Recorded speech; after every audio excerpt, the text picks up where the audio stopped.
കർത്താവിൽ എല്ലാവർക്കും വന്ദനം. വീണ്ടും നിങ്ങളെ കാണുന്നതിൽ ഒത്തിരി സന്തോഷം. നമ്മുടെ ഒരു ഉണർവിൻ്റെ സീസണിലാണല്ലോ ആയിരിക്കുന്നത്. ലോകരാജ്യങ്ങളിലേക്ക് പരിശുദ്ധാത്മാവിൻ്റെ പകർച്ചകൾ നടക്കുന്ന ഒരു ഉണർവിൻ്റെ കാലഘട്ടത്തിലായിരിക്കുവാൻ ദൈവം നമുക്ക് അവസരങ്ങൾ തന്നു. ഈ കാലഘട്ടത്തിൽ ജീവിക്കുവാൻ ദൈവം തരുന്ന വിശേഷ അവസരങ്ങൾക്ക് ദൈവത്തിന് നന്ദി പറയുകയും ചെയ്യുന്നു.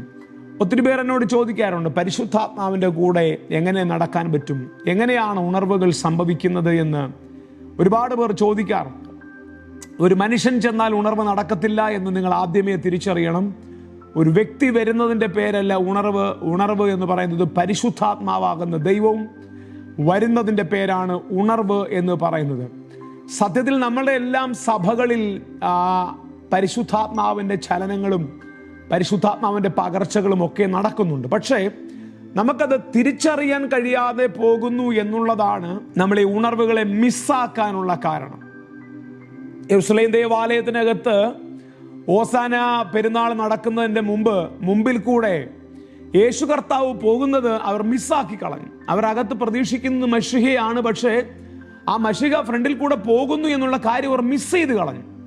ഒരുപാട് പേര് ഉണർവ് പ്രതീക്ഷിച്ച് ഇന്നും പ്രാർത്ഥനാ മുറിയിൽ ഇരിക്കുകയാണ്. പക്ഷേ കൺമുൻപിൽ കാണുന്ന ഉണർവെന്ന് വിശ്വസിക്കുവാൻ അവർക്ക് കഴിയുന്നില്ല. നിങ്ങൾക്ക് ഉണർവിൽ നിങ്ങളുടെ കുടുംബവും നിങ്ങളുടെ സഭയും ആയിരിക്കുന്നുവെങ്കിൽ നിങ്ങളുടെ ദേശത്ത് നടന്നിട്ടുള്ള ചെറിയ പരിശുദ്ധാത്മാവിൻ്റെ ചലനങ്ങളെ പോലും നിങ്ങൾ അംഗീകരിക്കുന്ന ഒരു മനസ്സുള്ളവരായിരിക്കണം. ഒരുപക്ഷെ അപ്പോസ്തല പ്രവൃത്തിയിൽ കണ്ടതുപോലെ തീ ഇറങ്ങുന്നതൊന്നും നിങ്ങൾ കണ്ടില്ലെങ്കിലും, മുടന്തൻ നടക്കുന്നതൊന്നും നിങ്ങൾ കണ്ടില്ലെങ്കിലും, പരിശുദ്ധാത്മാവിൻ്റെ ചെറിയ ചലനങ്ങളെങ്കിലും നിങ്ങളുടെ ദേശത്ത് എവിടെയെങ്കിലും നടക്കുന്നെങ്കിൽ അത് പരിശുദ്ധാത്മാവിൽ നിന്നും ഉള്ളത് ആണ് എന്ന് നിങ്ങൾ അംഗീകരിക്കാൻ പഠിക്കുക. മറ്റൊരാളെ അംഗീകരിക്കുന്നതിൽ കൂടെ നമുക്ക് അഭിഷേകത്തിൻ്റെ അടുത്ത തലങ്ങളിലേക്ക് പോകുവാൻ നമുക്ക് കഴിയും. മറ്റൊരു പ്രധാനപ്പെട്ട കാര്യം, നിങ്ങളുടെ പരിശുദ്ധാത്മാവിനെ നിങ്ങളുടെ ഡേ ടു ഡേ ലൈഫിൽ കുറെ കൂടെ സ്വാതന്ത്ര്യത്തോടുകൂടെ അനുവദിക്കുവാൻ നിങ്ങൾ പഠിക്കുക എന്നുള്ളത് ഏറ്റവും പ്രധാനപ്പെട്ട ഒരു ഘടകമാണ്.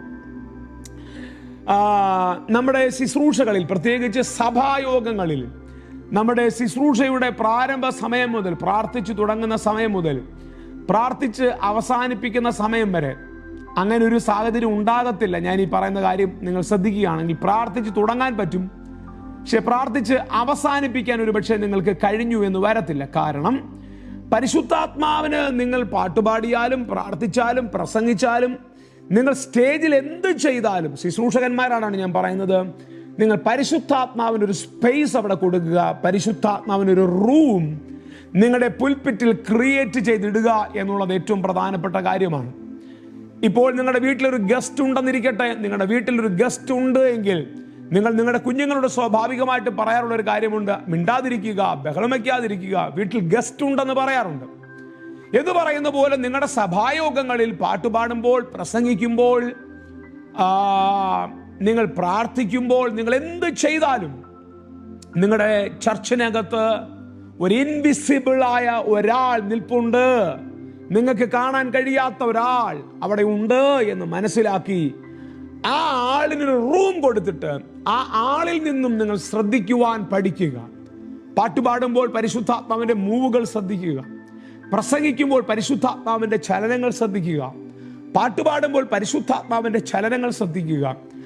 ആ റൂം കൊടുത്തിട്ട് ആ റൂമിൽ നിന്നും ഉള്ള സിഗ്നലുകൾ നിങ്ങൾക്ക് തിരിച്ചറിയുവാൻ കഴിഞ്ഞാൽ എനിക്ക് ഉറപ്പായിട്ടും പറയാൻ പറ്റും, നിങ്ങളുടെ സഭായോഗങ്ങൾ നിർത്താനൊക്കാത്തതുപോലെയുള്ള ആത്മാവിൻ്റെ ചലനങ്ങളായി മാറും. നിർഭാഗ്യവശാൽ നമുക്ക് നല്ല പ്രാസംഗികരുണ്ട്, നല്ല പ്രവാചകന്മാരുണ്ട്, നല്ല വർഷിപ്പ് ലീഡേഴ്സ് ഉണ്ട്, പക്ഷെ അവരാരും പരിശുദ്ധാത്മാവിനൊരു സ്പേസ് അവരുടെ ശുശ്രൂഷയിൽ കൊടുക്കുന്നില്ല. കാരണം അവർക്ക് ഒരുപാട് അറിവുകളുണ്ട്, അവർക്ക് ഒരുപാട് പ്രസംഗങ്ങളുണ്ട്. ഈ പ്രസംഗിച്ച് തീർക്കുവാനുള്ള വെപ്രാളത്തിൽ, പ്രവചിച്ച് തീർക്കുവാനുള്ള വെപ്രാളത്തിൽ, പാടി തീർക്കാനുള്ള വെപ്രാളത്തിൽ, പുതിയ കുറെ കയ്യിൽ നിന്ന് സംഗതികളൊക്കെ ഇടാനുള്ള വെപ്രാളത്തിൽ അഭിഷേകത്തിന്റെ ചലനങ്ങൾ നമ്മൾ മിസ്സാക്കി കളയുകയാണ്. അല്ലെങ്കിൽ പരിശുദ്ധാത്മാവിന്റെ ചലനത്തെ നമ്മൾ റെസ്പെക്റ്റ് ചെയ്യാതിരിക്കുകയാണ്.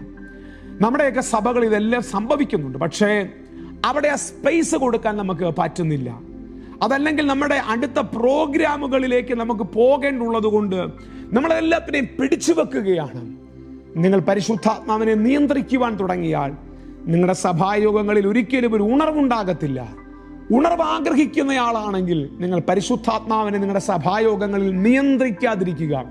ഞാൻ ഓർക്കുന്നു, ചില നാളുകൾക്ക് മുമ്പ് നോർത്ത് ഇന്ത്യയിൽ ഒരു മീറ്റിങ്ങിൽ, ഞാൻ പേരും കാര്യങ്ങളൊന്നും പറയുന്നില്ല, ഒരു കൺവെൻഷന് ഞാൻ പോയതാണ്. ഒരു വലിയ കൺവെൻഷൻ, ഒരു ഓഡിറ്റോറിയം നിറച്ച് തിക്കി തിരക്കി നിൽക്കുന്ന ആളുകൾ. 9:30 മണിക്കാണ് അന്ന് ആ കൺവെൻഷൻ നിർത്തേണ്ടത്. പക്ഷെ 9:30 മണിയായിട്ടും ആ യോഗം നീണ്ടുപോയി. ആളുകൾ കരച്ചിലും ബഹളവും ഒക്കെ ആയിട്ട് ഫ്രണ്ടിൽ വന്നു നിന്ന് കൂട്ടത്തോടെ ഒരു 600-ലധികം ആളുകൾ കരയുകയാണ്. എന്നാൽ അന്നത്തെ ആ കരച്ചിലിനിടയിൽ, അവർക്ക് വേണ്ടി പ്രാർത്ഥിക്കുന്നതിനിടയിൽ കൂടെ ഒന്ന് നിന്ന് പ്രാർത്ഥിക്കാൻ പോലും എനിക്ക് ആരെയും കിട്ടിയില്ല. എന്നാൽ ആ കൂട്ടത്തിനിടയിൽ അന്ന് യോഗം പ്രാർത്ഥിച്ച് ആശീർവാദം പറയേണ്ട ഒരു ദൈവദാസൻ അവിടെ ഉണ്ടായിരുന്നു. അന്നത്തെ യോഗം പ്രാർത്ഥിച്ച് നിർത്താൻ പറ്റാഞ്ഞിരുന്ന കാരണത്താൽ അദ്ദേഹം പിണങ്ങിപ്പോയിട്ട് ആ യോഗം പ്രാർത്ഥിക്കുവാനും ആശീർവാദം പറയുവാനും എനിക്ക് ചാൻസ് തന്നില്ല എന്ന് പറഞ്ഞു. ആ മനുഷ്യൻ എന്നോടും പിണങ്ങി, ആ യോഗത്തിലെ സംഘാടകരോടും പിണങ്ങി ഇറങ്ങിപ്പോയി. പരിശുദ്ധാത്മാവ് ദുഃഖിക്കുകയല്ലേ? അന്ന് രാത്രി മുഴുവൻ ഏകദേശം 4 മണി വരെയും ഞാൻ ആ ഓഡിറ്റോറിയത്തിൽ നിന്ന് ആ കൂട്ടത്തെ ശുശ്രൂഷിക്കേണ്ടി വന്നു. സംഘാടകരാരും കൂടെയില്ല, ഒരൊറ്റയാൾ പോലും കൂടെയില്ല. ആ രാത്രിയിൽ അവർക്ക് വേണ്ടി മുഴുവൻ ശുശ്രൂഷിച്ച് ഞാൻ അന്ന് രാത്രി അവിടെ നിൽക്കേണ്ടി വന്നു. പിറ്റേ ദിവസവും അവർ വന്നിട്ട് സംഘാടകർ പറഞ്ഞു, ഇന്നലെ യോഗം എപ്പോഴാണ് നിന്നുപോയത്? അവരെല്ലാം സമയമായപ്പോൾ അടുത്ത പ്രോഗ്രാമിലേക്ക് പോയി. പക്ഷെ പരിശുദ്ധാത്മാവിന്റെ ചലനങ്ങൾ അവിടെ ഉണ്ടായിരുന്നു. നിങ്ങളുടെ സഭായോഗത്തിലെ ചടങ്ങുകൾ മാറ്റിവെക്കുക. ആത്മാവുള്ളിടത്ത് സ്വാതന്ത്ര്യമുണ്ട്. എല്ലാ റെസ്ട്രിക്ഷൻസിനെയും നിങ്ങൾ മാറ്റിവെക്കാൻ തയ്യാറായാൽ, ഞാൻ വിശ്വസിക്കുന്നു ഈ തലമുറയിൽ നിങ്ങളുടെ ഓരോ ലോക്കൽ സഭകളിലും അസാധാരണമായ ഉണർവുകൾ നടക്കും. അടുത്ത ഞായറാഴ്ച ഞാൻ ഈ പറഞ്ഞ ദൂതുകളെ നിങ്ങൾ നിങ്ങളുടെ സഭയിൽ ഒന്ന് അപ്ലൈ ചെയ്ത് നോക്കുക. പരിശുദ്ധാത്മാവ് ഒരു സ്പേസ് അവിടെ കൊടുക്കുക. പാട്ടുപാടുമ്പോൾ, പ്രസംഗിക്കുമ്പോൾ, പ്രാർത്ഥിക്കുമ്പോൾ ആത്മാവ് എങ്ങനെയാണ് മൂവ് ചെയ്യുന്നത് എന്ന് തിരിച്ചറിഞ്ഞ് പരിശുദ്ധാത്മാവിന്റെ പുറകെ പോകുക. അൺസ്റ്റോപ്പബിൾ ആയ ഉണർവുകളുടെ ആളുകളായി നിങ്ങൾ മാറ്റപ്പെടും. യാതൊരു സംശയവുമില്ല. ഉണർവിനെ വഹിക്കുക, പരിശുദ്ധാത്മാവിനെ സ്വീകരിക്കുക, കൂടുതൽ പരിശുദ്ധാത്മാവിനെ നിങ്ങളിലേക്ക് സ്വാതന്ത്ര്യം കൊടുക്കുക. God bless you. ദൈവം അനുഗ്രഹിക്കുമാറാകട്ടെ.